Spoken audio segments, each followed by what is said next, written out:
Hi மக்களே, இப்போ நான் எங்கள் வீட்டு பக்கத்தில் ஒரு சடங்கு வீடு பார்த்துக்கோங்க. அதான் அங்கே போயிட்டு பிரியாணி உண்டு பதிலா. இன்னைக்கு பிரியாணி ரெடி. எப்போ பிரியாணி வந்துருக்கேன் வச்சட்டா? சடங்கு வீட்டுள்ளது வாங்க. இன்னைக்கு பிரியாணி ரெடி மக்களே. அப்பாவுக்கு இந்த மாதிரி எங்கனாலும் வாங்கி கொடுங்க சரிங்களா, கூச்சப்படாதீங்க. ஏன்னா நம்ம வீட்டுக்கு தான் வாங்கி கொடுக்கோம், அடுத்த வீட்டுக்கு வாங்கி கொடுக்கோம். சொல்லுங்க, கூச்சப்படாமல் அப்பாவுக்கும் அம்மாக்கெல்லாம் வாங்கி கொடுங்க சரிங்களா. நான் மட்டும் சாப்பிட்டா காணாதான் எப்பவும் வாங்கிட்டு வந்துடுவேன்.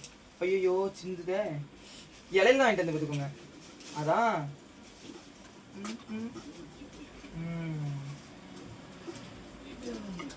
ஒரு பானை நிறைய பிரியாணி. இன்னைக்கு பானை நிறையலையே. எப்போ இன்னைக்கு பானை நிறையலையே, என்ன பண்ண? இன்னைக்கு கொஞ்சம் வந்திருக்காங்க பாருங்க, பானை நிறையல பார்த்துக்கோங்க. முக்கா பானை பிரியாணி. இன்னைக்கு முக்கா பானை பிரியாணி அப்பாவுக்கு வச்சு கொடுக்குமா? வாங்க.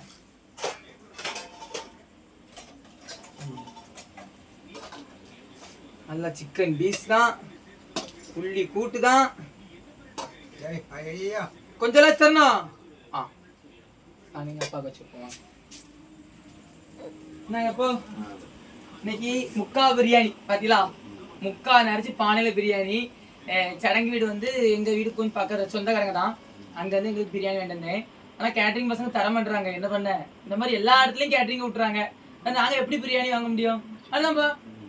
இந்த மாதிரி விடாதீங்க, நீங்களே வாங்கி, அப்போ தான் எங்களுக்கு கட்டு தருவீங்க. சரி மக்களே, நீங்களும் இந்த மாதிரி வாங்கியிருக்கேன்னா மறக்காமல் கமெண்ட் பண்ணிட்டு போங்கண்ணே சரிங்களா. லைட்டாக தின்னு பாய்.